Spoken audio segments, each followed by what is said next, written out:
Hindi napigilan ng mag-iinang Janice de Belen, Kayla Estrada, Moira, Ina at Yuan ang mapaluhan ng mapag-usapan at planuhin ang kasal ng isa sa kanilang miyembro ng pamilya. Ngayong araw, ibinahagi ng actress na si Janice de Belen ang first official planning day for the wedding of her daughter Danielle Estrada or Moira sa longtime boyfriend nitong si Alfonso Miguel. Sa bidyong na ibahagi, makikita ang mag-iina na magkakasama habang pinaplano ang kasal ni Moira. Sa isang bahagi din na napigilan pa ng buong pamilya ang maluha sa magkahalong lungkot at ligaya. Lungkot dahil mababawasan na sila ng isa sa pamilya at bubuo na ito ng sariling kanya. Ligaya dahil natagpuan na ni Moira ang mabuting lalaking makakasama niya habang buhay hanggang sa pagtanda. Today was the first official planning day for the wedding of Danielle B. Estrada and Alfonso Miguel. There were tears. First day pa lang. Wow, totoo na nga. My daughter is getting married. Captions ni Janice sa ibinahaging video.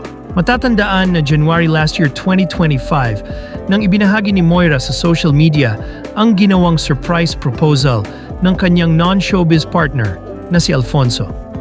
Makikita sa kanyang Instagram account ang mga naging kaganapan sa pagpo-propose ni Alfonso Miguel kay Moira kasama ang kanilang pamilya at ilang malalapit na kaibigan.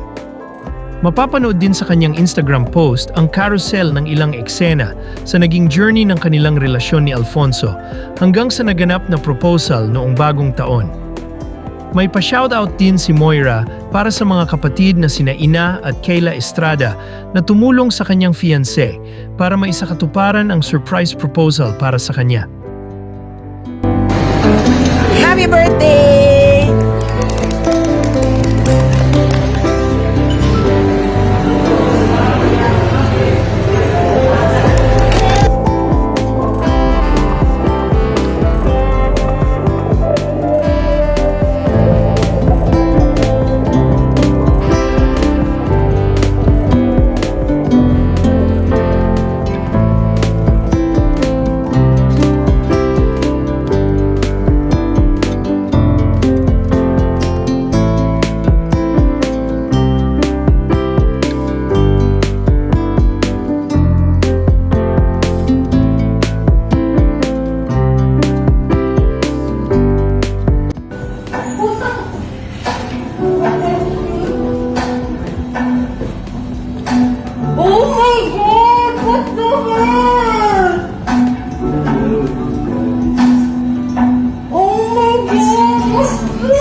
Oh my God!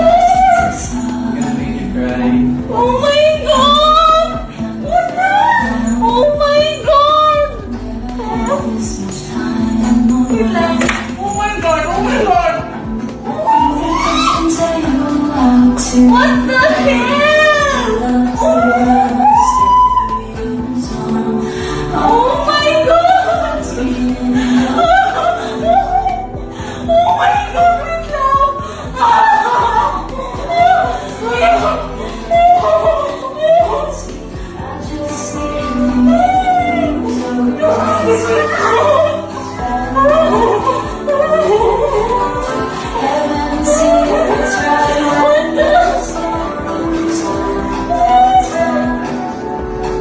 Oh my God, sobrang pangit na suot ko.